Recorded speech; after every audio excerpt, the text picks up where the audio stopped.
नमस्कार. वत्सला मूल्य शिक्षण केंद्राच्या वतीने आज ऋतुरंग या पहिल्या कार्यक्रमास उपस्थित आपण सर्व विद्यार्थी, पालक, शिक्षक या सगळ्यांचं आयोजकांच्या वतीने मनपूर्वक स्वागत करते. आमच्या दीपाली ताईंचं सुद्धा विशेष आभार की वेळ पाळणं काय असतं. व्यासपीठाच्या बाबतीत दीपाली ताई नेहमी असं म्हणतात की जर वेळेत आलात तर व्यास भेटतील, नाही तर पीठच शिल्लक राहील. त्यामुळे जो वेळ पाळतो त्याला नक्कीच त्या रंगदेवतेचा आणि त्या शारदेचा आशीर्वाद मिळतो. आज आपल्याला तो मिळालेला आहे असं गृहीत धरूनच आपण आता पुढे जाऊयात. वत्सला मूल्य शिक्षण केंद्राच्या मुख्य आधारस्तंभ असणाऱ्या नीलाताई कोरडे सर्वप्रथम पहिला दीप प्रज्वलित करतायत.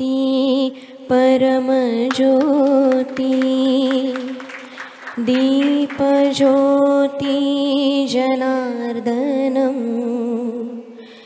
दीपो हरतु मे पापं दीपज्योति नमोस्तुते शुभं करोतु कल्याणं आरोग्यं सुखसंपदा द्वेषबुद्धि विनाशाय दीपज्योतिर्नमोस्तुते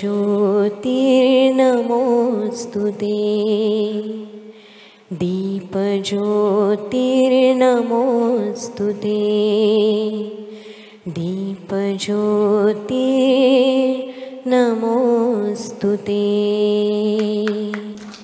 नवरात्र सुरू आहे आणि आज 6वी माळा.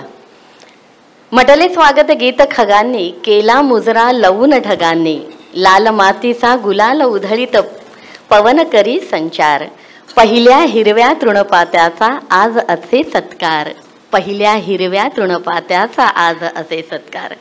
मंगेश पाडगावकरांनी जसं पहिलं कौतुक या काव्यातून मांडलेलं आहे तसं आज तुमचा पहिला कार्यक्रम आहे.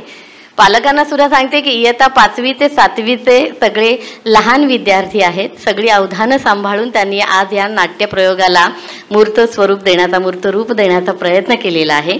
नवरात्रीच्या 9 रंगात आज आपण सृष्टीचे 9 रंग अर्थातच 6 ऋतू या नाट्यातून आपल्याला भेटायला येणार आहेत. वत्सला मूल्य शिक्षण केंद्राचा आजचा हा पहिला शुभारंभाचा प्रयोग. आज 28 सप्टेंबर आजचा दिनविशेष पाहिला तर आज नदी दिन आहे. जीवनदायिनी नद्यांनीत खरं तर 6 ऋतूंना बहर आणलाय. आज तिच्याही प्रती आपण कृतज्ञता व्यक्त करणार आहोत. 6 ऋतूंचा आज इथे एकत्रित येणं हे जर काव्यात गुंफावं असं म्हटलं तर सहज सुचलं. वत्सला केंद्राचा पहिला प्रयोग नवरात्रीत रंगला.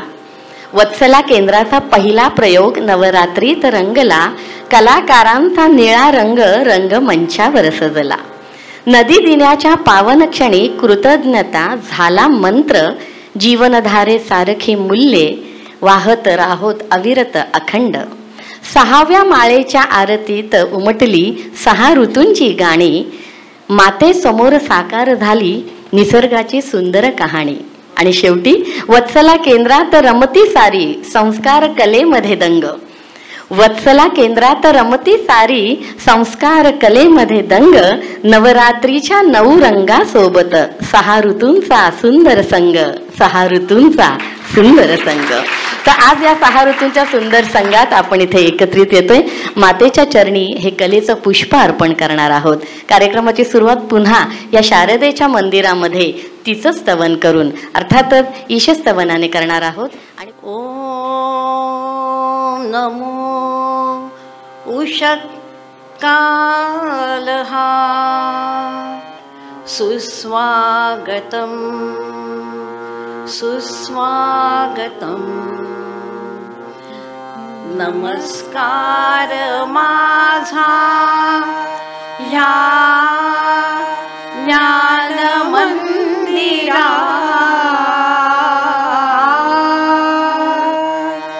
सत्यं शिवं सुंदरा,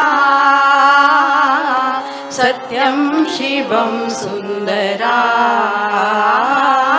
सत्यं शिवं सुंदरा, सत्यं शिवं सुंदरा.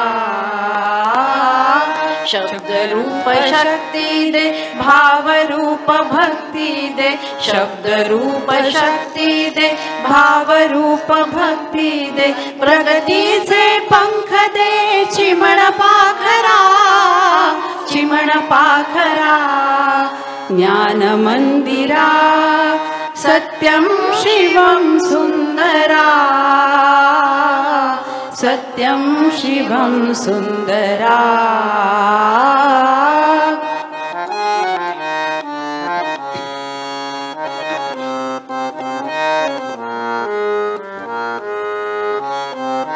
विद्याधन दे आम्हास एक छंद एक ध्यास, विद्याधन दे आम्हास एक छंद एक ध्यास, नावने पैल तिरी दया सागरा, दया सागरा, ज्ञान मंदिरा, सत्यं शिवं सुंदरा, सत्यं शिवं सुंदरा.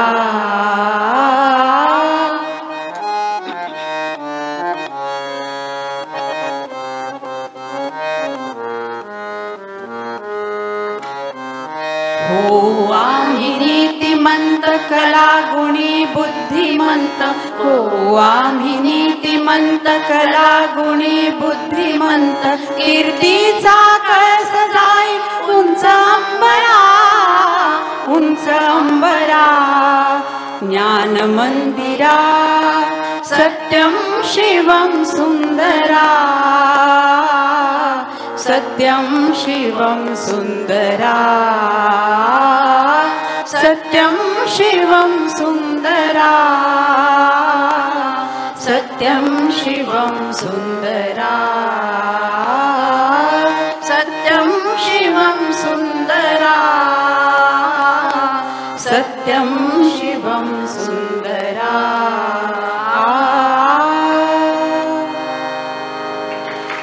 जे जे उत्तम उदात्त उन्नत महन मधुर ते, जे काही चांगलं आहे, जे काही उत्तम आहे तेच सादर केलं पाहिजे, असं आमच्या बेडेकर आजी, म्हणजे मुलांची आजी म्हणून आज आजीच आमच्या सगळ्यांच्या. तर बेडेकर आजींचा हा नेहमी आग्रह असतो की साधना जे काही करायचं ते उत्तमच करायचं, भले मग त्यासाठी वेळ लागला तरी चालेल.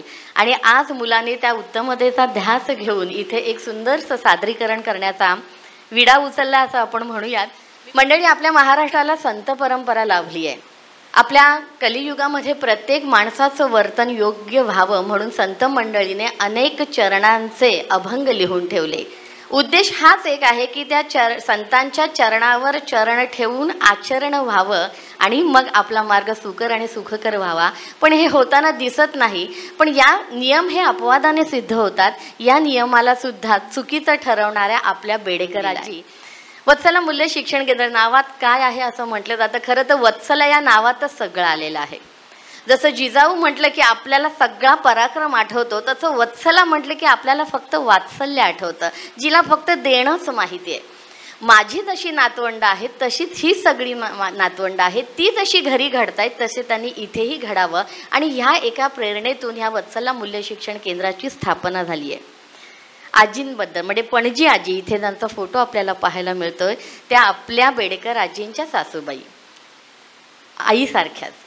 पणजी आजींनी जवळ म्हणजे पूर्णतः गीतेतला कर्मयोग आपल्या कृतीत उतरवलेला होता, जीवनात उतरवलेला होता. त्यांचे यजमान डॉक्टर म्हणजे आपले मोठे डॉक्टर, त्यामुळे प्रचंड गर्दी असायची पेशंट्सची. त्यावेळी काही इतकी आर्थिक सुबत्ता नव्हती.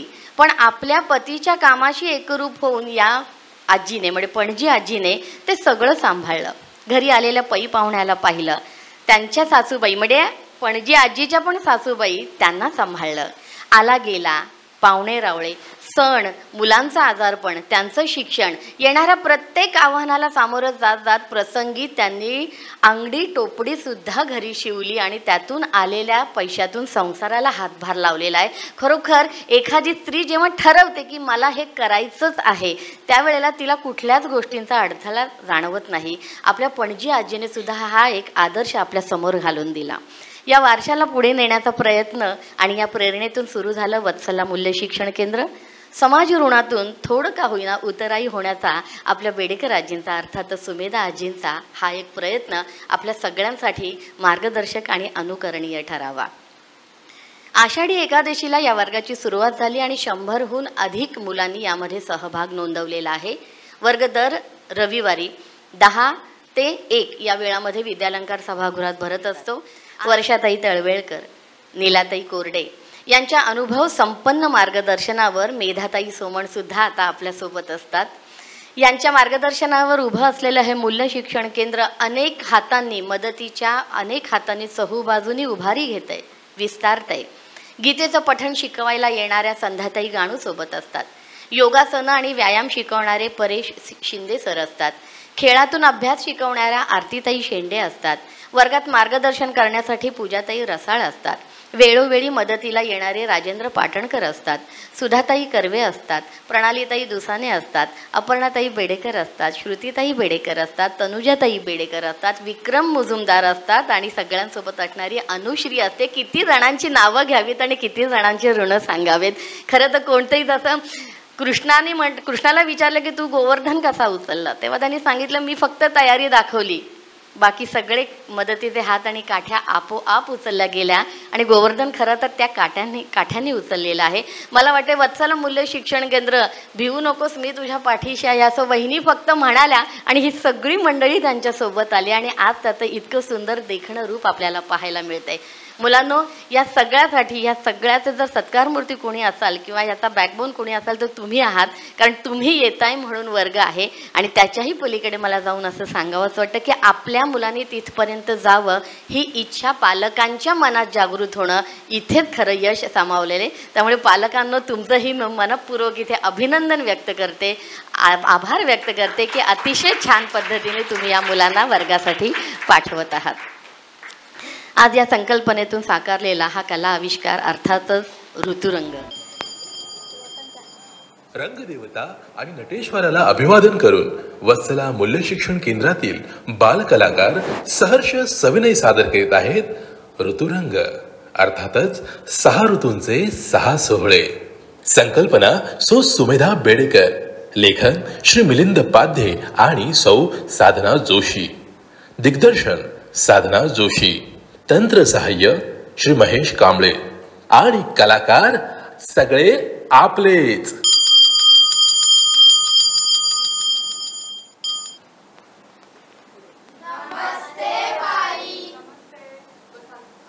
बसा. तुमचे रोजचे ओंकार आणि 5 श्लोक म्हणून झाले का? अरे वा, छान छान. तुमच्या बाईंनी तुमची अगदी छान तयारी करून घेतली आहे. बरं, आता तुमच्या बाई येईपर्यंत आपण एक छान गीत ऐकायचं. हां, आता ज्येष्ठ कवी आणि गीतकार मंगेश पाडगावकरांचं आपण एक छान गीत ऐकूया.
पण बाई, या गाण्यात 6 ऋतू असं म्हटलं, पण आमच्या बाईंनी तर आम्हाला 3च ऋतू शिकवलेत.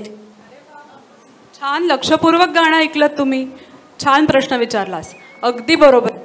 शंकेचं निरसन करायला आज तुमच्या बाई 6 पाहुण्यांना घेऊन येणार आहेत. हां, तर कोण आहेत ते 6 पाहुणे माहिती आहे का तुम्हाला? बाई, आत येऊ का? या बाई, अगदी वेळेवर आलात, अगदी ऋतूप्रमाणेच. नमस्ते, बसा. तुम्ही आता माहिती तुमची चालू ठेवा, मी माझी कामं करून येते. मुलांनो, तुम्ही छान लक्षपूर्वक सगळी माहिती नीट ऐका. मी नंतर प्रश्न विचारणार आहे, बरं का?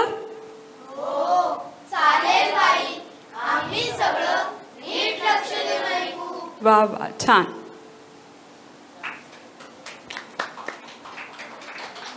बाई, मुख्याध्यापक बाईंनी आम्हाला गाणं ऐकवलं मंगेश पाडगावकरांचं. त्यात त्यांनी 6 ऋतून ते 6 सोहळे असे म्हटलंय. पण भूगोलाच्या तासाला आपण 3च ऋतू शिकलोय.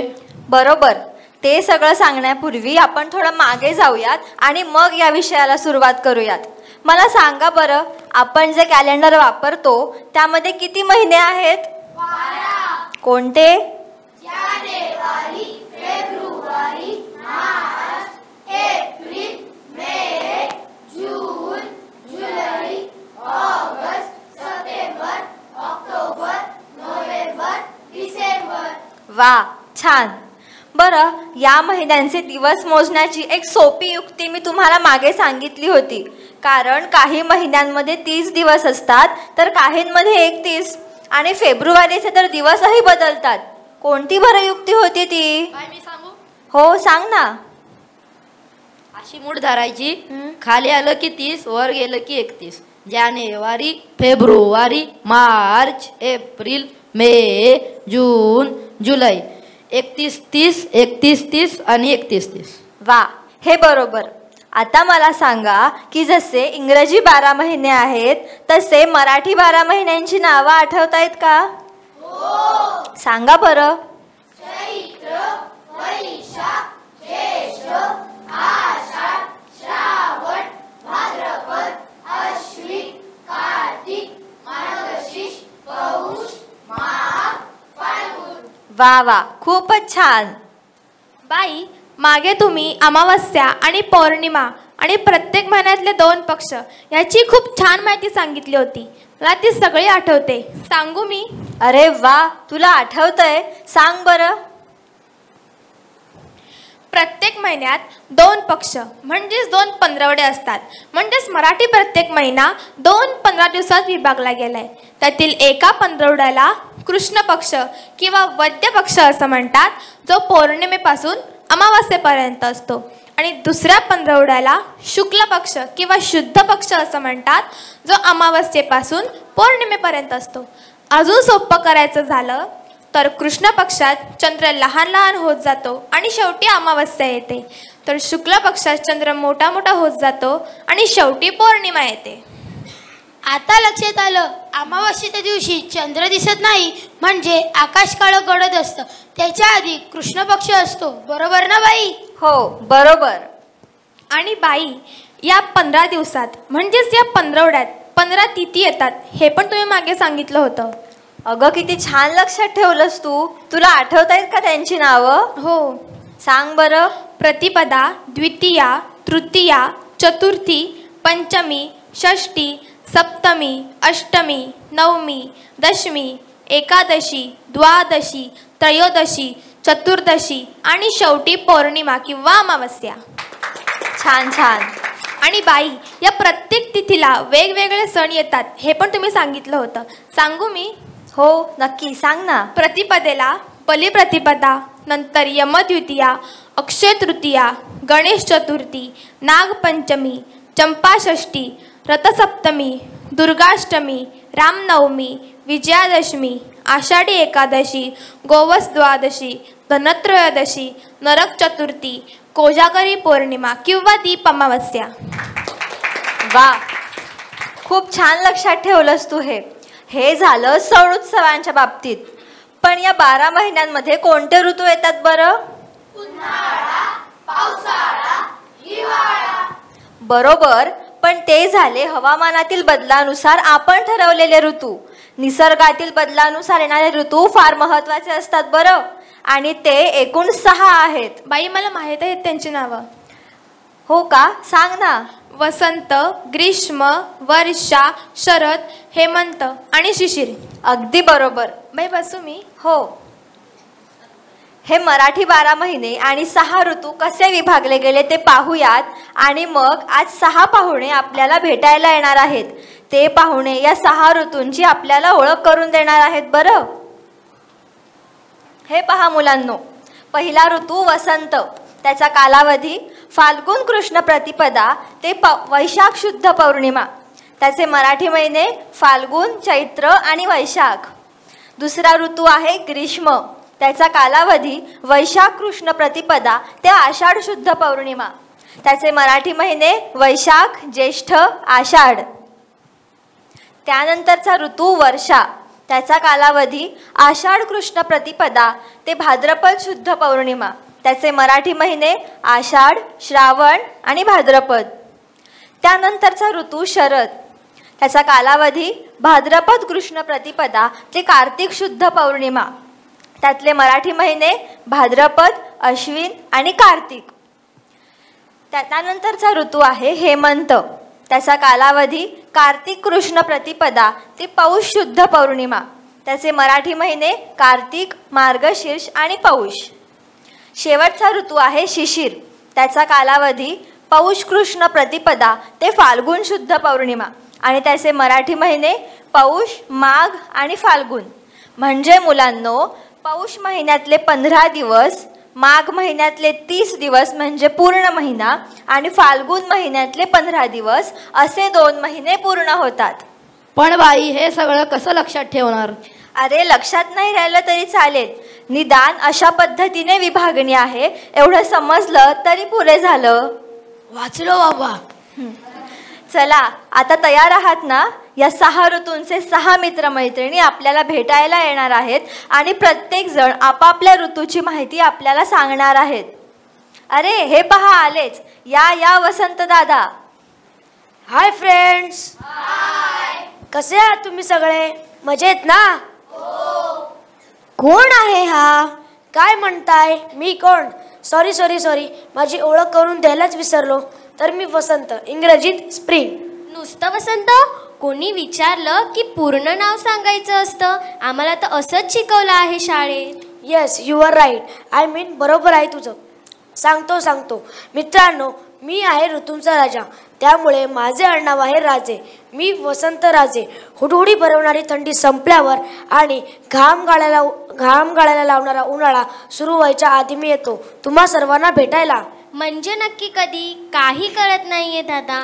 हे बघ, हिवाळ्यानंतर मी येतो आणि उन्हाळा सुरू होईपर्यंत मी राहतो तुमच्यासोबत.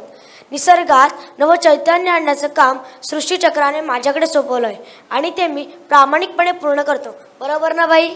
अगदी बरोबर. तू आलास ना की झाडांना नवी पालवी फुटते, फुलं उमलतात आणि हवामान छान सौम्य आणि सुखद होतं. याच दिवसात अनेक प्रकारची फुलं झाडांवर उमलतात आणि निसर्ग रंगीबेरंगी होऊन जातो. त्यामुळे वातावरण आल्हाददायक आणि आनंदी होतं. पण किंग कारणे ना गच्छती म्हणजे काय कारणाने येता? हेल्दी आणि एनर्जेटिक लाईफ जाम आवडतं बुवा मला, आणि तसंच लाईफ तुम्हालाही मिळावं. तुम्ही माझ्यासारखे फिट अँड फाईन राहावेत म्हणून येतो मी. आणि फिट अँड फाईन असणाऱ्या आपल्याला दिवसभर खूप हिंडता फिरता यावं, खूप मज्जा करता यावी म्हणूनच की काय दिवस मोठा आणि रात्री छोट्या होऊन जातात. मी काय करतो तर माझ्या दिवसात सगळा निसर्ग टवटवीत म्हणजे तुमच्या भाषेत टकाटक ठेवतो. फुलांना मीच फुलवतो आणि त्यांच्या भोवती फुलफाकरांना फिरवतो. शिशिराची पानगळ संपवून झाडांना नवीन पालवी आणतो.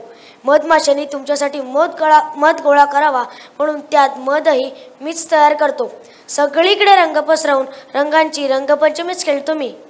आणखी एका राजाच्या आगमनाची तयारीही वसंत करत असतो ह्या दिवसात. अरे, कोण राजा? अरे, कोण राजा म्हणून काय विचारताय? तुमचा लाडका फळांचा राजा आंबा. आंब्याच्या झाडावर मोहोर धरतो तो वसंतातच. सही दादा, यू आर ग्रेट. थँक्यू. आणि या सगळ्या मस्त वातावरणात कुहूचं बॅकग्राऊंड म्युझिकही मीच द्यायला लावतो कोकिळेला. दादा, या सगळ्यांची रील्स टाकता तुम्ही इन्स्टावर? काय रे, होळी धुळवळीची धमाल माझ्याच काळात अनुभवता तुम्ही. गुढीपाडव्याला गुढी उभारता. होळी थंडी जाई असे म्हणतात, म्हणूनच इथून पुढे थंडी कमी व्हायला लागते ना.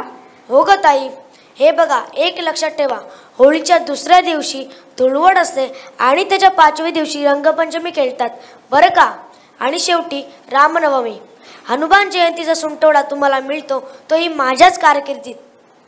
तुमच्या बरोबर आणखी काही दिवस राहायला आवडलं असतं वसंताला, पण नाईलाज होतोय. काय करणार? कडक उन्हातान्हातून मजल दरमजल करीत ग्रीष्म येऊन धडकलाय ना एकदम. त्याने हुसकावून लावायच्या आधीच वसंताला निघू द्यात. हो, पण वसंता, जाण्याआधी तुला निरोप देताना आमच्या मुलांनी गायलेलं गाणं ऐक बरं. बरं बाई. या मुलांनो, वसंत दादाला गाणं ऐकवा. आला शिशिर संपत, पान गळती सरली, ऋतुराजाची चाहूल झाडावेलीना लागली. देव चाफा पहाना, अंगोपांगी बहरला, मोगराही कोवळाशा पाने सजाय लागला. डोळे खिळविती माझे जास्वंदीची लाल फुले, बहाव्याने येते तेथे सोन तोरण बांधले. कुहू गाऊन कोकिळा करी वसंत स्वागत, तिलाही मी विनविते शिकवना मला गीत. आला शिशिर संपत, पान गळती सरली, ऋतुराजाची चाहूल झाडावेलीना लागली. ऋतुराजाची चाहूल झाडावेलीना लागली, ऋतुराजाची चाहूल झाडावेलीना लागली. अरे वा, खूपच छान. चला मुलांनो, आता जागेवर जाऊन बसा. चला, आता मला निघायला हवं.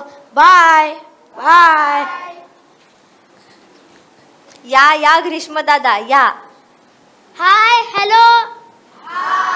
मी ग्रीष्म, इन इंग्लिश समर. संपूर्ण नाव ग्रीष्म कडकराव उन्हाळे. तो शेक्सपियर म्हणतो की नावात काय, मला नाही बळा त्याचं म्हणणं. मी तर म्हणतो नावातच सगळं. काय पण बोलतायत हे दादा.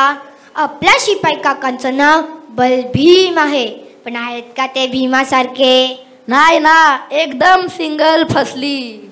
अरे नाही पडत. अरे जरा विचार करा, मी माझं नाव ग्रीष्म कडकराव उन्हाळे असं सांगितलं तुम्हाला गाम फुटलं की नाही? मग झालं तर त्या वसंत राजेसारखा मी काय लोकांमध्ये फेमस नाही, ही कुणाला हवा असं वाटत नाही. मला काय त्याचं वाईट पीठ वाटत नाही.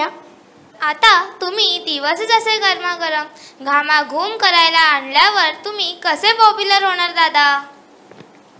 काय हो काका, पण तुम्ही असं तापमान कायच्या काय कशाला वाढवून ठेवता? आमच्या नागपूरला कसलं गरम होतं सांगू. आणि आमच्या रत्नागिरीला नुसता घाम घाम आणि घाम, वैताग नुसता. अरे ते माझ्या हातात नाही बुवा. पृथ्वी आणि सूर्याच्या अंतरामुळे होत असं सगळं. म्हणजे काय दादा, समजावून सांगा ना जरा.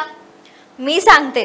तुम्हाला माहिती आहे ना की आपली पृथ्वी गोल आहे आणि ती तिच्या झुकलेल्या अक्षावर फिरत असते, बरोबर?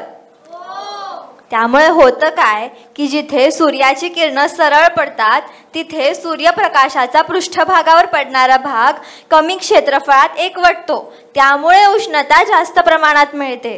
जेव्हा किरण अशी सरळ लंबरूप पडतात ना, तेव्हा त्यांचा ऊर्जा प्रवाह एका छोट्या क्षेत्रावर एकवटतो आणि तिथे सावली लहान होते आणि ऊर्जेचं विखुरण एकदम कमी होतं. आणि साहजिकच त्यामुळे त्या भागात तापमान जरा जास्तच वाढतं. आणि हे सगळं माझ्यात काळ घडतं बघा. असं आहे काय? मग आम्ही उगाचच तुमचा रागराग करतो तर?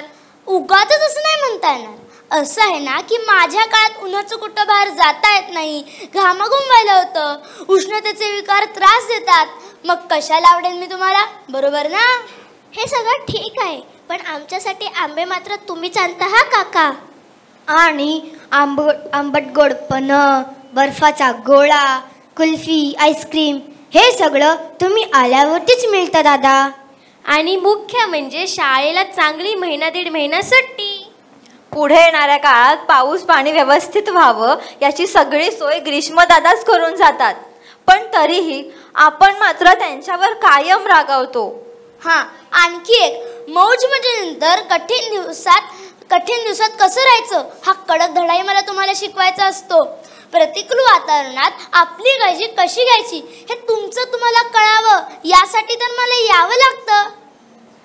अरे आपल्या पीटीच्या सरांसारखेच आहेत ना रे ग्रीष्म काका.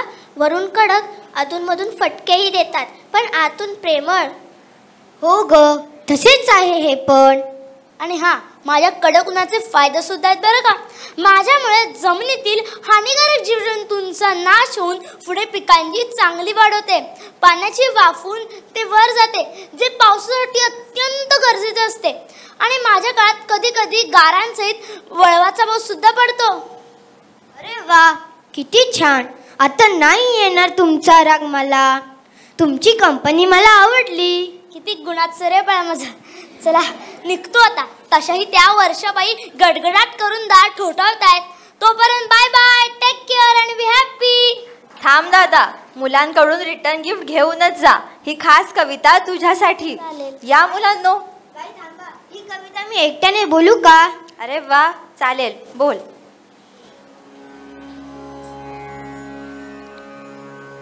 घेई माघार वसंत ऋतूत बदलता सृष्टीची लहर.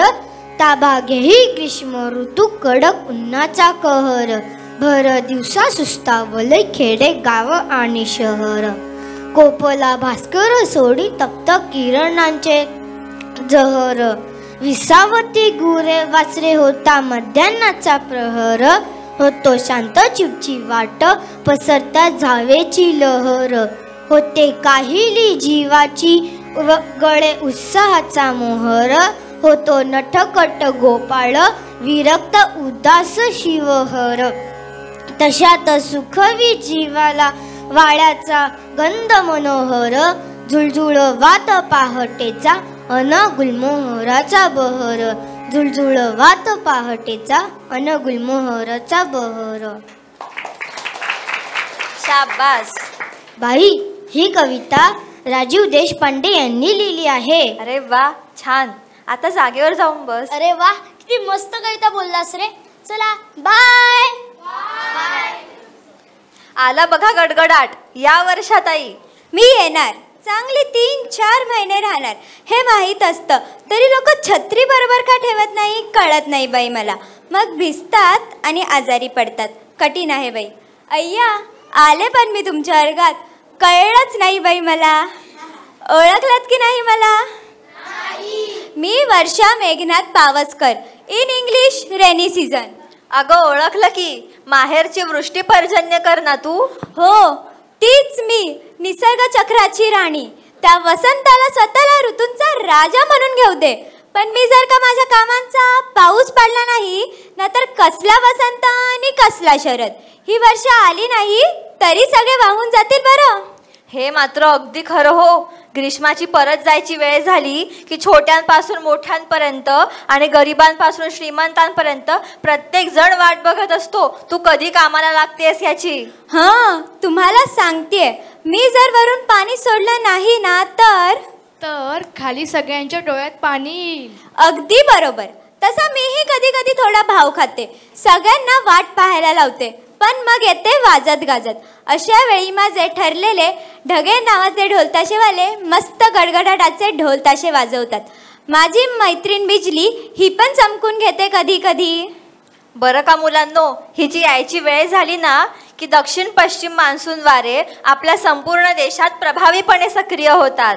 आणि हे वारे समुद्रावरून येताना त्यांच्याबरोबर बाष्प घेऊन येतात, हो ना? बरोबर. पण बाष्प म्हणजे काय हे माहिती आहे का तुम्हाला? बाष्प म्हणजे वायू स्वरूपातील पाणी. जेव्हा द्रवाला म्हणजेच पाण्याला ग्रीष्मकाका उष्णता देतात तेव्हा त्यांचे रेणू एकदम पॉवरफुल होतात आणि द्रव पृष्ठभागावरून वातावरणात वायू स्वरूपात मिसळतात. या प्रक्रियेला बाष्पीभवन असे म्हणतात. एवढं एकच वाक्य बोललास, पण सगळं उत्तर तूच दिल्यासारखं दाखवतोयस की रे. बस खाली. बाई, मग वातावरणातल्या या बाष्पाचे द्रवीभवन होऊन पृथ्वीवरच्या पाण्याचे थेंब पडतात. तीच ही वर्षा मावशी, हो की नाही? हो हो, मीच ती तुमची वर्षा मावशी. वर्षे, एकदा आलीस की मग मात्र कामाला लागतेस हो. लागावंच लागतं. त्या ग्रीष्मानं करून ठेवलेला रखरखाट धुवून जो काढायचा असतो मला. छोट्या विहिरी नाल्यांपासून ते मोठ्या धरणांपर्यंत सगळं पाण्याने तुडुंब भरून टाकते मी. मावशी, तू कामाला लागलीस की आपले शेतकरी दादा पण कामाला लागतात. तू पुढच्या अख्ख्या वर्षासाठी पाणी भरून ठेवतेस आणि ते धान्य पिकून भरून ठेवतात. पण मावशी, कधी कधी तू किती काम करतेस याचं तुलाच भान राहत नाही आणि मग होतो सगळा गोंधळ. नद्यांना पूर येतात, शेतं घरे वाहून जातात, वाट लावून टाकतेस सगळी. हो ग, मलाही वाईट वाटतं असं झालं की. पण अशा गोष्टींना बऱ्याचदा तुम्ही मंडळीच जबाबदार असतात. निसर्गाच्या नियमांच्या विरुद्ध वागता आणि माझं सगळं कामच बिघडवून टाकता. कधी वारेमाप झाडं तोडतात, तर कधी टेकड्या डोंगर पोखरून नष्ट करता, तर कधी नदीच्या पात्रात बांधकाम करता. सगळं निसर्गचक्रच तोडून मोडून टाकता, पण दोष मात्र मला देता. खरंय तिचं म्हणणं. नकारे असं वागू. आपलं भलं करावं या भावनेनंच ती इथं येत असते. आपलं नुकसान करावं या दुष्ट भावनेनी नव्हे. नारळी पौर्णिमा, गणेश उत्सव यासारखे आनंदाचे क्षण मी माझ्या बरोबर घेते. या सणांचा आनंद लुटा. ही अशी संकट ओढावून घेऊ नका. वर्षा, तू माझी सर्वात आवडती विद्यार्थिनी. आज तुझ्याबद्दल मला काय वाटतं ते सांगते. भूजल पातळीला प्रवाहित करून निसर्गाला नवसंजीवनी देणारी तू जीवनदात्री, मनामनाला आनंदाच्या अमृतधारांनी चिंब भिजवणारी, सृष्टीत चैतन्य पेरणारी, थेंबा थेंबांनी आमचं जीवन समृद्ध करणारी तू आनंदयात्री. तुझं असणं म्हणजे ग्रीष्मावर घातलेली अलवार फुंकर, झाडांवर उमटलेलं हिरवं गोंधण, मातीचं साजीर गर्भारपण, आकाशाचा प्रेमाविष्कार, आभाळ आणि धरेचं अंकुरित झालेलं मिलन, सावळ्या मेघगर्भार तनूवर इंद्रधनुचं खुललेलं अनुपम सौंदर्य मिरवणारी तू म्हणजे जणू काही पाचूची खाणच. हो हो बाई, अहो किती कौतुक कराल. हे सगळे त्या परमेश्वराच्या कृपेने घडते. बाळांनो, पवित्र श्रावण भाद्रपद हे माझे इथे तुमच्या बरोबर राहायचे दिवस ते संपले. तुमचा निरोप घ्यायची वेळ होत आहे माझी. शरदराव निघालेच असतील इथे यायला तुम्हाला भेटायला. शरदराव म्हणजे ते शरदराव नाही बरं का. शरदराव म्हणजे आपले हे शरदराव हर्षे. थांब वर्षा राणी, तुझ्या येण्याच्या आनंद प्रित्यर्थ आमच्या मुलांकडून हे गाणं ऐक आणि मगच निघ बरं. हो नक्कीच बाई. या मुलांनो. वारा आला, पान लागले नाचू, थेंबट पोरे गोरे गोरे भरभर गारा वेचू. पाऊस आला, वारा आला, गरगर गिरकी घेते झाड, धड धड वाजे दार कवाड. गरगर गिरकी घेते झाड, धड धड वाजे दार कवाड. अंगणातही बघता बघता पाणी लागले साचू. पाऊस आला, वारा आला, अंगे झाली ओली चिंब, झुलू लागला दारी लिंब. अंगे झाली ओली चिंब, झुलू लागला दारी लिंब. ओली नक्षी पाऊस पक्षी कुणी पाहतो वाचू. पाऊस आला, वारा आला, ओसरणी सरगेली रे, पुणे ढगातून आली रे. ओसरणी सरगेली रे, पुणे ढगातून आली रे. इंद्रधनुष्यामध्ये झळकती हिरे मानके पाचू. पाऊस आला, वारा आला, लागले नाचू. थेंबट पोरे गोरे गोरे भरभर गारा वेचू. पाऊस आला, वारा आला, पाऊस आला, वारा आला, पाऊस आला, वारा आला. वा, खूपच छान. चला मुलांनो, आता एका रांगेत जागेवर जाऊन बसा. चला आता मला निघायला हवं. बाय. या शरद दादा, तुमचं स्वागत आहे. शरद, मीच तो शरद, हजारो वर्षे तुमच्यासाठी आनंद आणि हर्ष घेऊन येणारा शरद आनंद हर्षे. ग्रीष्मातल्या उन्हाळ्याचा ताप नाही आणि वर्षाच्या दिवसातली धोधो बसत नाही असे आल्हाददायक वातावरण घेऊन येतो मी तुमच्यासाठी. तो सांगतोय ते खोटं नाहीये बरं का. वर्षा मावशी असतानाचं हवामान आणि वातावरण अगदी जादूची कांडी फिरवल्यासारखं बदलून जातं शरद आला की. वर्षा ऋतूतलं आकाश काळ्या ढगांनी दाटलेलं. आपल्या वेळी आकाश स्वच्छ, निरभ्र आणि निळे निळे. वर्षा ऋतूत सूर्यदर्शन होत नाही. बिचारे भास्करराव कायम ढगाळ. आपल्या राज्यात सूर्यकिरण तेजस्वी, उन्ह चमकदार आणि किंचित उष्ण पण त्रासदायक उन्हाळ्या इतकी नाही. ग्रीष्मातला उकाडा आपल्या दिवसात नाही. ना फार गरमी ना फार थंडी. सकाळ संध्याकाळ प्रसन्न गारवा आणि दुपारी जराशी उष्णता. वर्षा ऋतूतला दमटपणा आपल्याकडे अजिबात नाही. हवा ताजी आणि आल्हाददायक. पावसाची चिकचिक नाही. वातावरण शुद्ध आणि ताजेतवाने. आलं ना लक्षात मी काय चीज आहे ते? आता मला सांगा, माझ्या काळात शेतीचा कुठला हंगाम सुरू होतो आणि कुठला हंगाम संपतो माहिती आहे का कुणाला? मी सांगू? सांग की. हा सांगेल. ये क्या हो रहा है? खरीपाचा हंगाम संपतो. कुठली कुठली पिके येतात खरीपाच्या हंगामात? तांदूळ, मका, सोयाबीन, उडीद, मूग, तूर आणि शेंगदाणा. भले शाबास, करेक्ट.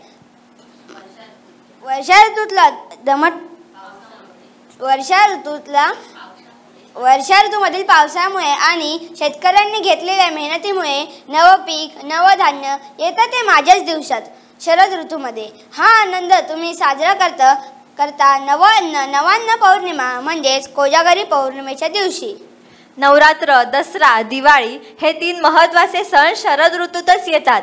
आता उल्लेख झालेल्या कोजागिरी पौर्णिमेच्या रात्री पडणाऱ्या चांदण्याला शरदाचे चांदणे असे या ऋतूच्या नावावरूनच म्हटले जाते. आता मला सांगा, शेतीचा दुसरा हंगाम कोणता? रग्बी. हे अड्या, रग्बी नाही, रग्बी हा खेळ आहे. शेतीचा दुसरा हंगाम रब्बी. बरोबर ना शरद काका? बरोबर. माझ्या दिवसात ग्रीष्मासारखं तापमान वाटतं, म्हणूनच ऑक्टोबर हीटचा त्रास तुम्हाला सर्वांना जाणवतो. पण हे वाढलेलं तापमान रब्बी पिकांसाठी खूप उपयुक्त ठरलेलं असतं. एक गंमत सांगू? प्रत्येक ऋतूतली दिवस आणि रात्र एकच वाटत असली तरी शरदाची रात्र जरा जास्तच मोठी आणि देखणी भासते. तिच्या नीरव शांततेमुळे, लख्ख पडलेल्या चांदण्यांमुळे, निरभ्र आकाशामुळे आणि फुलांच्या मंद गंधामुळे. हो, हे मात्र अगदी खरं.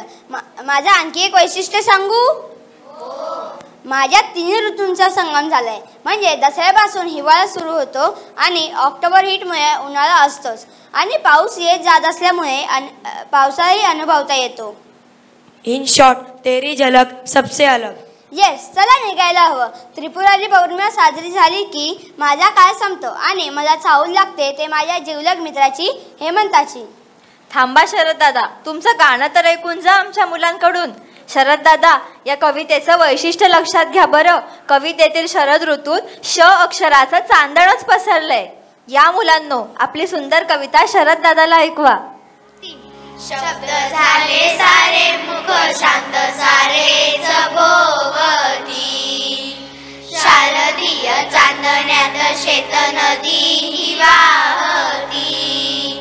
शांत वारे शांत सारे शोभते धरा साजिरी. शुभ्र शकुनांची नांदी शरद ऋतूच्या ही दारी. शीन जाई दूर दूर श्याम वाजवी वासरी. श्याम रंगात रंगुनी शर्वरी होई वावरी. शशी देखणा बात शून्य शंका त्या बाबत. सुंदर राखी शत तारकान भात. शुभ्र दुधाळ प्रकाश शीतल वायू लहर. शिरतान से काही शांत धावती प्रहर. शांत वारे शांत सारे शोभते घरा साजिरी. शुभ्र शकुनांची नांदी शरद ऋतूच्या ही दारी. शुभ्र शकुनांची नांदी शरद ऋतूच्या ही दारी. शुभ्र शकुनांची नांदी शरद ऋतूच्या ही दारी. वा, छान. मुलांनो, आता जागेवर जाऊन बसा. बाय. या हेमंत दादा. हाय. आज उशीर झाला जॉगिंगला, सो इथे यायलाही. पण जॉगिंग जे मी चुकवत नाही कधी. काय आहे ना, आपल्या नावाप्रमाणे तंदुरुस्त राहायचं म्हणजे सगळं करायलाच हवं ना. आपल्या नावाप्रमाणे नाव काय आहे यांचं? अरे सॉरी, माझा इंटरव्ह्यू द्यायचाच राहिला. मी हेमंत तंदुरुस्ते. माझ्या इतका तंदुरुस्त ऋतू कुठलाच नाही. माझ्या दिवसात भारतात थंडी सुरू होते, काही ठिकाणी गुलाबी तर काही ठिकाणी कडाक्याची. अरे तो सांगतोय ते बरोबरच आहे. या हेमंताचा हा जो ऋतू आहे ना, तो हिवाळ्याच्या सुरुवातीचा काळ आहे. या काळात हवामानात हळूहळू गारवा जाणवू लागतो. हेमंत ऋतू हा शरीरासाठी चांगला मानला जातो, कारण या ऋतूत शरीरातील दोषांचे संतुलन साधले जाते आणि आधीच्या ऋतूत वाढलेले पित्त शांत होते. मी माझ्या बरोबर घेऊन येतो ती ताजी हवा आणि पुरेसा सूर्यप्रकाश. या दोन्ही गोष्टी आपल्या शरीरासाठी फायदेशीर असतात. हे खरं तर मी तुम्हाला सांगायलाच नको, बरोबर ना. हेमंत ऋतूला रोगमुक्तीचा ऋतू असं म्हटलं आहे बरं का आयुर्वेदात. या ऋतूत पचनक्रिया चांगली होऊ लागते, भूक वाढू लागते. हो बाई, खरंच मी तर या दिवसात एका वेळी 3-4 वडापाव खाऊ शकते. मी माझं आणखी एक वैशिष्ट्य सांगू. मी दक्षिणायनाचा शेवटचा ऋतू बरं का. माझ्यानंतर येणारा शिशिर उत्तरायण घेऊन येतो. माहिती का तुम्हाला? काका, दक्षिणायन उत्तरायण ही काय भानगड असते बुवा? अरे भानगड कसली आली आहे त्यात. हे बघ, दक्षिणायन म्हणजे सूर्य हळूहळू दक्षिणेकडे सरकायला लागतो. तो काळ सूर्य दररोज थोडासा दक्षिणेकडे सरकतो, त्यामुळे दिवस लहान होतात व रात्री मोठ्या होतात. या काळाला दक्षिणायन म्हणतात, इतकंच. आणि उत्तरायण म्हणजे सूर्य हळूहळू उत्तरेकडे सरकायला लागतो, तो काळ. सूर्य दररोज थोडासा उत्तरेकडे जातो, त्यामुळे दिवस मोठे होतात आणि रात्री छोट्या होतात. या काळाला उत्तरायण म्हणतात, कळलं? मी माझ्या काळात देवदिवाळी म्हणजे धाकटी दिवाळी येते. दत्त जयंती तुम्ही मोठ्या उत्साहात साजरी करता. मी या ऋतूत नाताळही घेऊन येतो.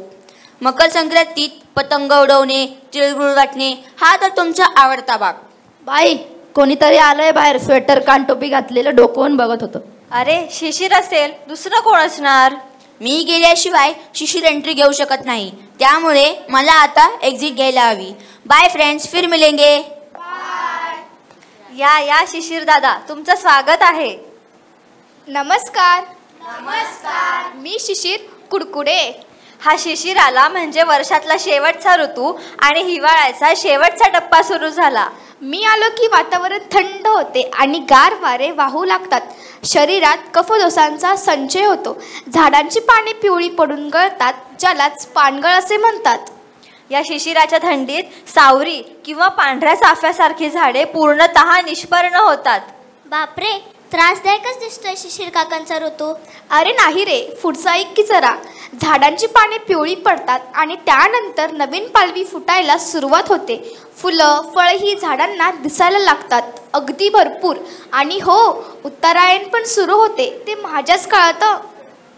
आणि हरभरा, ज्वारी, बाजरी, बटाटा, कांदा, मका वगैरे रब्बी पिकंही याच ऋतूत तयार होऊ लागतात. तिळगुळही याच दिवसात तयार होऊ लागतो, म्हणजे शेतात नाही, आपल्या घरात. अरे माझे दिवस शरीरासाठी कोरडेपणाचे आणि थंडीचे असतात ना, त्याचा त्रास होऊ नये म्हणून मग तिळगुळ, गुळपोळी खायची. यातले तीळ नैसर्गिक उष्णता निर्माण करणारे आणि गुळ शरीराला ऊर्जा देणारा असतो. हे माहीतच असेल ना तुम्हाला. अरे हा, ये रे वसंता, माझ्या पाठोपाठ तुझाच नंबर असतो पुन्हा. अरे शिशिर, तुझ्यावर केलेली ही सुंदरशी कविता ऐक आणि मग बोलाव त्याला. हो नक्कीच. या मुलांनो. हलके हलके हसते गळते तरुचे पानन पान बाई, तरुचे पानन पान. पान जडित या ऐकून घ्या ग शिशिर ऋतूचं गान बाई, शिशिर ऋतूचं गान. हिवातराने पिवळी पडली, उषा धुक्यामध्ये का कडली. नक्षत्रांची रात शहारे, गारव्यात हैराण बाई, गारव्यात हैराण.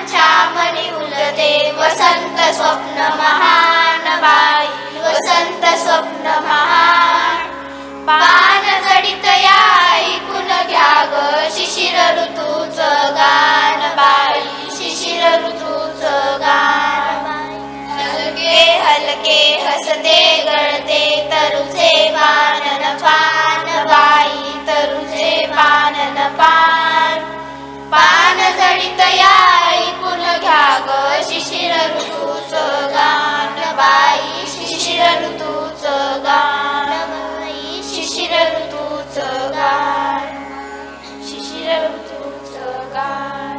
वा, फारच छान. चला मुलांनो, आता जागेवर जाऊन बसा. अरे हा, ये रे वसंता, माझ्या पाठोपाठ तुझाच नंबर असतो पुन्हा. बचना ए हसीनो लो मैं आ गया. याच्या पाठोपाठ मी पुन्हा येणार तुम्हाला घाम फुडायला. मग मी पुन्हा सर्व हिरवगार करायला. ही गेली की मी शरीराचा चांदणा पसरवायला. तंदुरुस्ती की रक्षा करता है हेमंत जहाँ तंदुरुस्ती है वहाँ. हजारो वर्ष हे सगळे असेच एका पाठोपाठ एक आपल्याकडे येत असतात. त्यांनी त्याच क्रमाने येणं गरजेचं असतं. तसं झालं नाही तर त्याचा त्रास आपल्यालाच होतो. मुलांनो, आता ह्या पुढच्या कवितेतून आपण सगळ्या ऋतूंना पुन्हा आठवूयात आणि प्रकृतीचे आभार मानूयात. या मुलांनो. वारे वाहू लागले लाल पालवी तरुणवरी फुला फुलांनी लवल्या वेली आंबेराई मोहरली आभाळाचे निळे निळे पण कुहू कुहू कोकिळ करी आनंदी आनंद गड्यांनो वसंत आला घरोघरी ग्रीष्म पातला सूर्य तापला ऊन कडक जिकडे तिकडे खूप तापते जमीन तिजवर जागो जागी पडती तडे गिपचिप झाली सर्व पाखरे छाये खाली लपती गुरे गरम जळ्यांच्या ऐन दुपारी उन्हात खेळू नका बरे वारे सुटले मेघ उसळले गडगडती ते आभाळी वीज कडकडे लखलख करुणी सर सर सर सर वर्षा आली सुटे मातीचा गंध चौकडे हिरवे हिरवे गार दिसे कागद होड्या सोडा याची तळ्यात आता मौज असे शरदे अनमेघ पळाले गुबगुबीत जणू पळती ससे कुरणे हिरवी गार चौकडे हिरवे हिरवे मळे तसे हिरवी झाडे हिरवी शेते तुडुंब बनले तळे निळे चांदण्यात बागडण्याची हौस सारखी मनी उसळे हेमंताचे दिवस पातले भरे दहुडुडी अंगात शेतकऱ्याची गोफण फिरते गरगर भरल्या शेतात हवे हवेसे ऊन वाटते अंगणात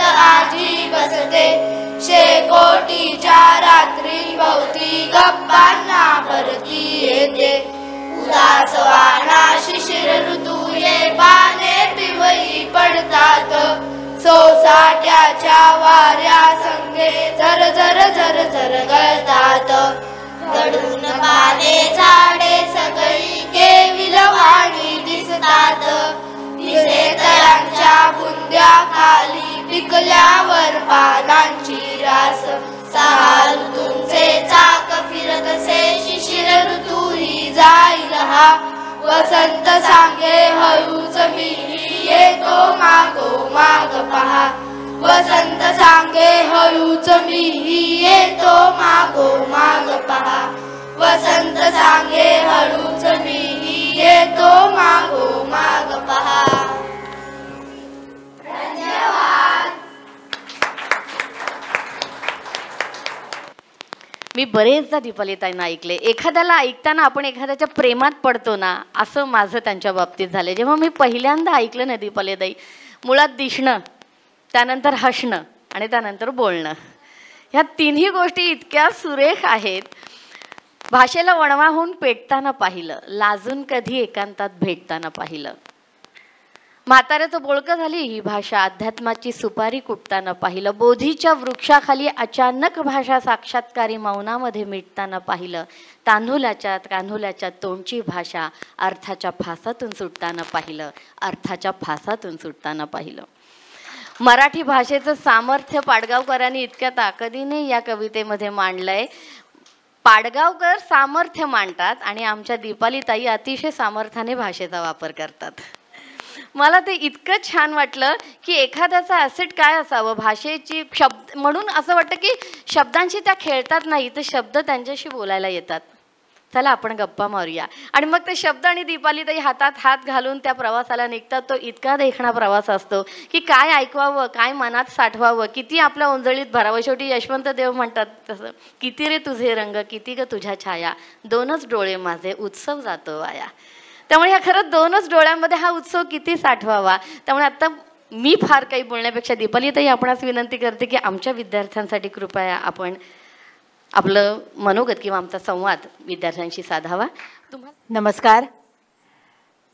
सर्वार्थानी देखण्या, सगळ्या अर्थांनी देखण्या असलेल्या आजच्या या कार्यक्रमासाठी मला निमंत्रित केलं. त्यासाठी आधी सुमेधाताईंबद्दल अगदी मनापासून मी कृतज्ञता व्यक्त करते. अलीकडे आभार आणि धन्यवाद हे शब्द जाणीवपूर्वक वापरत नाही, कारण आभारामध्ये भार येतात आणि धन्यवादात वाद येतो. त्याच्यामुळे आभारातले भारही नकोत आणि धन्यवादातला वादही नको, पण कृतज्ञता हा सुंदर शब्द आपल्या मराठी भाषेत आहे. त्याच्यामुळे सुमेधाताईंबद्दल आणि तुम्हा सगळ्यांबद्दलच मनापासून कृतज्ञता व्यक्त करते. आणि कृतज्ञता हा शब्द आज तर अतिशय योग्य आहे, कारण आपल्या सासूबाईंबद्दल असलेलं प्रेम, आदर, जिव्हाळा, आपुलकी, आत्मीयता आणि सगळ्यात महत्त्वाचं म्हणजे कृतज्ञता व्यक्त करण्यासाठी त्यांनी जो विचारांचा वसा आणि वारसा दिलेला आहे तो पुढे चालवण्यासाठी, तो पुढच्या पिढीपर्यंत पोचवण्यासाठी सुमेधाताईंनी या वत्सला मूल्य शिक्षण केंद्राची स्थापना केली. ही कृतीच किती कौतुकास्पद आहे, किती देखणी आहे, किती प्रेरणादायी आहे. आणि त्यासाठी मी त्यांचं खरं तर अभिनंदन करते की त्यांनी हा एक छान उपक्रम सुरू केलेला आहे. आणि ह्या उपक्रमातला हा पहिला प्रयोग आणि या इतक्या देखण्या प्रयोगाला म्हणजे मी खरं तर उभं राहून कार्यक्रम जेव्हा हा प्रयोग संपला तेव्हा मी स्टँडिंग ओव्हेशन दिलं, उभं राहून मानवंदना दिली. इतका तो आवडला.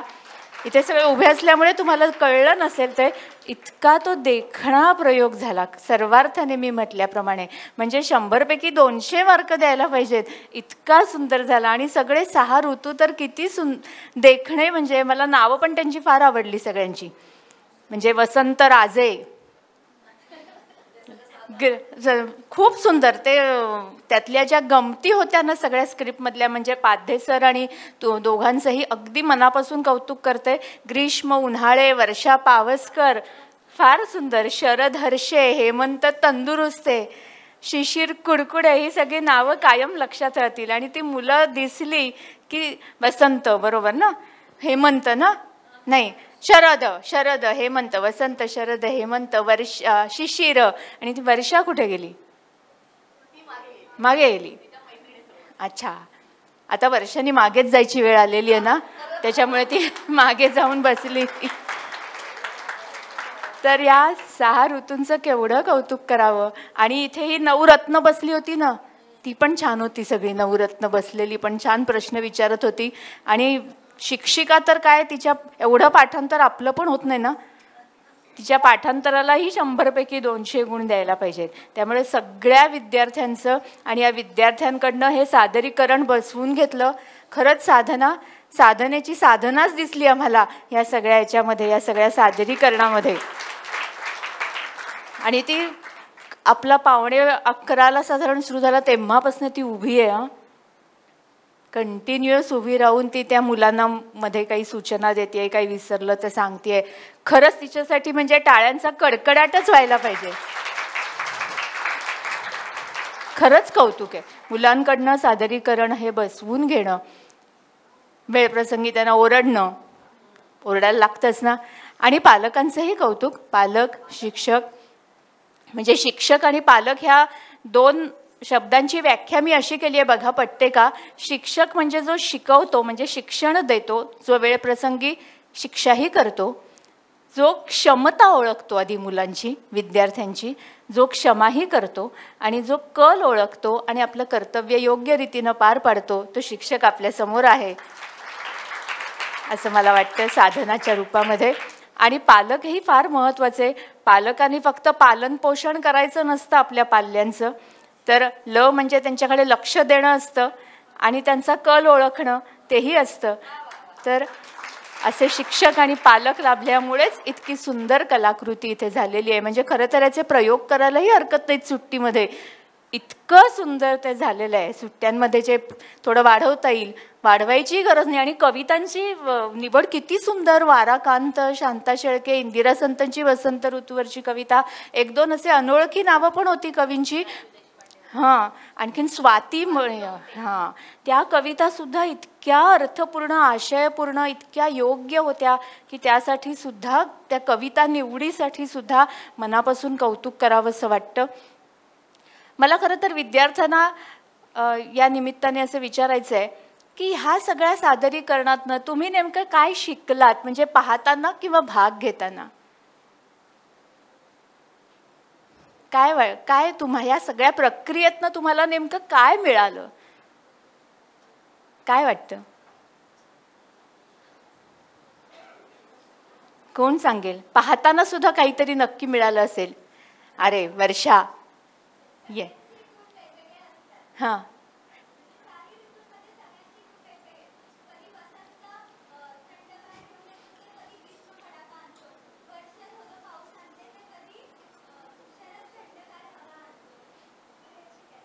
बरोबर. मग प्रत्येक ऋतूचं वेगळे पण तुम्हाला कळलं. किती छान. प्रत्येक ऋतूला एक व्यक्तिमत्व असतं. जसं प्रत्येक माणसाला व्यक्तिमत्व असतं ना, तसं प्रत्येक ऋतूला पण व्यक्तिमत्व असतं. प्रत्येक ऋतूचा स्वतःचा वेगळा रंग असतो, वेगळा गंध असतो, वेगळा नाद असतो, ऋतुनाद असतो. तो तुम्हाला जाणवला. आणि आमच्या मनातही पाहताना ते सगळे ऋतू जागृत झाले. त्यामुळे तिने अगदी छान सांगितलं, प्रत्येक ऋतूचं वेगळे पण आम्हाला या निमित्ताने समजलं. हे कळणं हे फार महत्त्वाचं आहे. आणि त्यासाठी तुम्हा सगळ्यांचं कौतुक. तुम्ही स्वतःसाठीच टाळ्या वाजवा, स्वतःचीच पाठही थोपटून घ्या. कारण कधी कधी आपण आपली पाठ थोपटायची असते, हो की नाही? तेव्हा आपली पाठ ज्यांनी सहभाग घेतला, ज्यांनी छान पाहिलं आणि ज्या पालकांनी घेतायत, खरंच मला कौतुक वाटलं. आणि जिथे गाणं म्हणत होती ना, त्यांची गाणी पाठ होती. हां, म्हणजे गाणाऱ्यांचं सुद्धा कौतुक, त्यांची गाणी पाठ होती. त्याने आपणच आपली पाठ थोपटून घ्यायची आहे. इथे कोणी आजोबा आलेत का? आजोबा दिसत आहेत इथे. एक पाठी एक आजोबा दिसत आहेत, 3. आणि घरी पण असतील, काहींचे आजोबा घरी असतील. आजोबांची एक गोष्ट सांगू का तुम्हाला? छोटीशी आहे, अगदी आवडेल. एक आजोबा असतात आणि ते आपल्या नातवाच्या शर्टाला इस्त्री करत असतात बरं का. आणि अगदी मनापासून इस्त्री करत असतात. त्यांना फार आवडत असतं नातवाच्या शर्टाला इस्त्री करायला. म्हणजे मुलाच्या शर्टाला केली नसेल, पण नातवाच्या शर्टाला करतात. कारण काय, दुधापेक्षा दुधाची साय जास्त आवडती असते ना दुधावरची. त्यामुळे नातवाच्या शर्टाला अगदी मनापासून इस्त्री करतायत. आणि छान सुबक अशी घडी पण त्यांनी घातलेली आहे. आणि नातवाला वाटत असतं, नातू अगदी एकटक पाहत असतो, नातवाला असं वाटत असतं की थोड्या वेळापूर्वी चुरगळलेला, कसा तरी कपाटामध्ये कोंबलेला असा तो शर्ट, आणि आता किती छान दिसतोय. आजोबांनी इस्त्री किती छान केली आहे आणि घडी पण किती सुबक घातली आहे. नातू आजोबांना विचारतो, आजोबा काय गंमत आहे ना, 2 मिनिटापूर्वी चुरगळलेला, चुण्या पडलेला, कपाटात कोंबलेला शर्ट आता किती छान दिसतोय आणि तुम्ही घडी पण किती सुबक आणि छान घातली आहे. तेव्हा आजोबा म्हणतात, अरे बाळा, आपल्या आयुष्याचं पण असंच आहे. जर आई वडिलांनी, शिक्षकांनी, गुरूंनी, शेजाऱ्या पाजाऱ्यांनी, सगळ्यांनी जर अशी सुसंस्कारांची, सद्विचारांची इस्त्री लहान वयातच मुलांच्या मनावर फिरवली ना, तर त्यांच्या आयुष्याची घडी सुद्धा अशीच सुबक होईल. आणि अशीच सद्विचारांची सुसंस्काराची घडी वत्सला मूल्यशिक्षण केंद्राच्या माध्यमातून, घडी म्हणणे इस्त्री, वत्सला मूल्यशिक्षण केंद्राच्या माध्यमातून या मुलांच्या मनावर फिरवली जाते. त्यामुळे भविष्यामध्ये त्यांच्या आयुष्याची घडी ही नक्कीच सुबक असणार आहे याची 100% खात्री आहे. आजच्या सादरीकरणातून ते जाणवलेलं आहे. मगाशी साधनांनी संतांचा उल्लेख केला. वाक्य फार छान होतं तिचं. संतांची चरण, त्या चरणावर आपण चरण ठेवलं तर आपलं आचरण छान होईल. खरं आहे. आणि आपले संतश्रेष्ठ ज्ञानेश्वर महाराज, त्यांना सद्विचारांचा, संस्कारांचा असा ठेवा त्यांच्या आईवडिलांकडून मिळाला, गुरुनिवृत्तीनाथांकडून मिळाला. ज्ञानेश्वर माऊलींनी असं म्हटलं आहे की माझ्या आईवडिलांनी, माझ्या गुरुनिवृत्तीनाथांनी, माझ्या बंधूंनी हा सद्विचारांचं रोप लावलं, संस्कारांचं रोप लावलं, सद्विचारांचा मोगराच त्यांनी लावला. आणि तो मोगरा इतका फुलला, इतका फुलला, इतका बहरला की मी फुलं वेचली तरी अजून तो बहरलेलाच आहे. आणि हा मोगरा कधी फुलतो? कधी फुलतो मोगरा? कुठल्या ऋतूत? बरोबर, वसंत, वैशाख. वैशाख महिन्यामध्ये वसंत, ग्रीष्म ह्याच्यामध्ये हा मोगरा फुलतो. म्हणजे आजूबाजूला जेव्हा उन्हाळा असतो ना, कडक वातावरण असतं, तेव्हाच हा मोगरा फुलतो. आणि तेव्हाच जेव्हा आजूबाजूला निराशाजनक वातावरण असतं तेव्हाच या सद्विचारांच्या मोगऱ्याचा उपयोग सुद्धा असतो. आणि मला खात्री आहे की हा सद्विचारांचा मोगरा इथे सुमेधाताईंनी लावलेला आहे. आणि आयुष्यात पुढे जेव्हा केव्हा तुमच्या आजूबाजूला निराशाजनक वातावरण असेल किंवा काही अडचणी येतील, अडथळे येतील, तेव्हा हा मूल्य शिक्षणाचा मोगरा तुमच्या उपयोगात येणार आहे याची पूर्ण खात्री आहे. तुम्हाला हे जे आज तुम्ही केलेलं आहे ना ते तुम्हाला आयुष्यभर पुरणार आहे. हे सादरीकरण, ह्यातली जी तत्व आहेत ही तुम्हाला आयुष्यभर पुरणार आहेत याची मला खात्री आहे. आणि सध्या कुठला ऋतू सुरू आहे? शरद. बरोबर, सध्या शरद ऋतू सुरू आहे. 22 तारखेपासून सुरू झालाय शरद ऋतू. खरं तर सोमण सर असताना मी एवढं अधिकारवाणीने बोलणं योग्य नव्हे, काही चुकलं तर सांगा. पण शरद ऋतू, अश्विन महिना आणि नवरात्र हे साधारण एकाच दिवशी सुरू होतं. बरोबर ना? तर सुरू झालेलं आहे नवरात्रीपासून आपला शरद ऋतू सुरू झालेला आहे. नवरात्र हा प्रत्येक ठिकाणी वेगवेगळ्या पद्धतीनं, वेगवेगळ्या प्रांतामध्ये, वेगवेगळ्या घरांमध्ये वेगवेगळ्या पद्धतीनं नवरात्र साजरा केला जातो. नवरात्र हा सण पद्धती वेगवेगळ्या असतील पण कृषी संस्कृतीशी निगडीत हा सण आहे असं वाचनात आलं. म्हणजे आत्ता या सादरीकरणामध्ये पण होतं खरीप हंगाम, रब्बी हंगाम. तर पावसाळ्यातली जी पिकं असतात, पावसाळ्यात घेतली जाणारी जी पिकं असतात ती ह्या महिन्यात आलेली असतात. धान्य घरामध्ये आलेलं असतं आणि शेतकऱ्यांच्या घरामध्ये अगदी आनंदी आनंद असतो. आणि मग शेतातली जी माती असते ती चौरंगावर किंवा पाटावरती पसरवायची असते.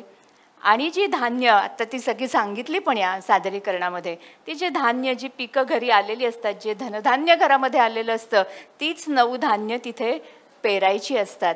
आता आपण कृषी संस्कृतीशी एवढे काही जवळ नाही, आपण शहरात राहतो. पण आता मातीमध्ये आपण धान्य नाही पेरणार घरात कदाचित, पण सुमेधाताई आणि त्यांचे सगळे सहकारी मुलांच्या मनात विचारांचं बी मात्र नक्की पेरत आहेत. आणि तेच आत्ताच्या काळामध्ये जास्त महत्त्वाचं आहे असं मला वाटतं. आणि घट आहे, नवरात्रीमध्ये घटाला महत्त्व आहे ना. घट म्हणजे आपल्या देहाचंच प्रतीक आहे नाही का.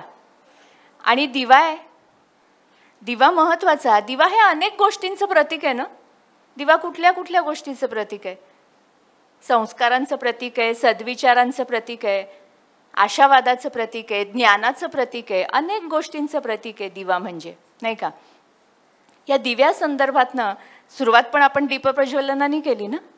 या दिव्या संदर्भात प्रसाद कुलकर्णी, ऐकली असेल कदाचित, प्रसाद कुलकर्णींची जी छान कविता आहे, गाणं आहे, आम्ही लावियेला कैवल्याचा दीप, अंधाराचे रूप पालटले, सत्कर्माचं तेल, संचिताची वात, मांगल्याची ज्योत अखंडित, तेजाळत गेला दिव्या लागी दिवा, उजळून आला आसमंत, आयुष्याची ठेव उधळून दिली.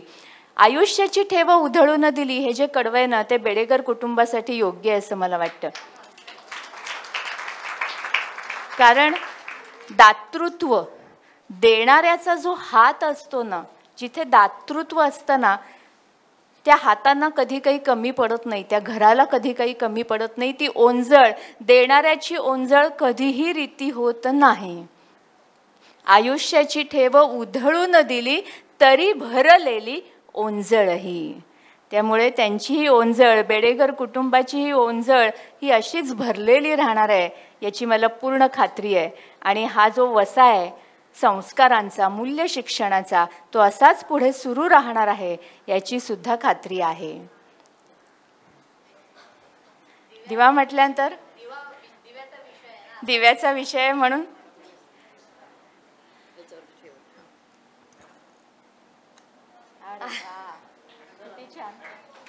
तुम्ही इकडे बघा ना, थोडं हात आहे इथे बघा, इथे. वहिनी वर येत आहे का? नाही, कानानं गुडघ्याचा खूप त्रास होतोय. सावकाश. हा, आता तुम्ही हे सांगा ना, याचं सांगा ना. हे बघा, हा दिवा आपल्या भारतीय संस्कृतीचं प्रतीक आहे. इथे ओम आहे. तुम्ही जर दुसऱ्या डिरेक्शनला ते लावलं तर हा तेवणारच नाही. बघा लावून, म्हणजे जोपर्यंत ओमशी किंवा त्या परमात्म्याशी आपण कनेक्ट होत नाही तोपर्यंत ज्ञानाचा दिवा लागणार नाही. हा जर असा काढून तुम्ही असा लावला तर तो पेटणारच नाही.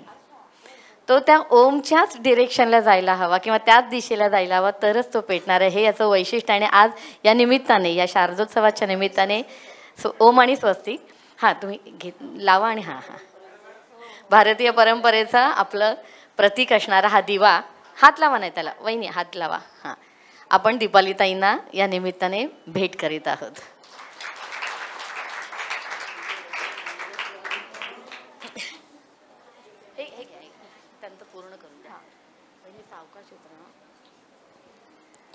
खरं तर नाव दीपाली, मला त्यांनी दिवा दिलेला आहे छान. आणि आता नवरात्र सुरू आहे. नवरात्रीमध्ये दिव्याला महत्त्व असतंच, त्या घटातल्या दिव्याला. आणि आपली संस्कृती ही मुळात प्रकाशपूजक असल्यामुळे आपल्याकडे दिव्याला हे महत्त्व आहेच. आणि आज खरं तर माझ्यासाठी खूप आनंदाचा दिवस आहे, कारण नीलाताईंची पुस्तकं मी वाचलेली आहेत, वृक्ष अनुबंध आणि कल्पसुमांची माला. आणि त्यांची आज माझी पहिल्यांदाच भेट झाली, त्यामुळे त्यांची भेट होणं हा माझ्यासाठी फार आनंददायी क्षण. मेधाताई आणि सोमण सर हे म्हणजे तर आदर्शच. कायम त्यांच्याकडून प्रेरणा घ्यावी असं हे दाम्पत्य, की कसं कायम कार्यरत राहावं आणि नवनवीन देत राहावं, ह्याचा आदर्श म्हणजे सोमण दाम्पत्य आहे. त्यामुळे त्या दोघांची भेट झाली की एक वेगळीच ऊर्जा मिळते, एक वेगळीच प्रेरणा मिळते, की करायला हवं, कायम काहीतरी करायला हवं. हे या दोघांकडून आपल्याला मिळतं. वर्षाताई, बरोबर ना, वर्षाताईंची पण आज या निमित्ताने ओळख झाली, तेही छान वाटलं. खरं तरी सगळी मंडळी माझ्यापेक्षा सर्वार्थाने मोठी आहेत, त्यांना मी नमस्कार करते. काही चुकलं तर सांभाळून घ्या असं सुद्धा म्हणते. आणि सुमेधाताईंनी हा छान योग जुळवून आणला. 1-2 मिनटं फक्त पालक आहेत आणि विद्यार्थी शिक्षक आहेत म्हणून मला असं नेहमी वाटतं, माझी मुलगी पण आत्ताच MA झाली, तीही शिकवती आहे, तर मुळात ना आपण आपल्या पाल्यांचा कल ओळखणं हे फार महत्त्वाचं असतं. आणि ह्या मूल्य शिक्षण केंद्रातून हा कल ओळखणं तुम्हाला सोपं जाईल असं मला वाटतं.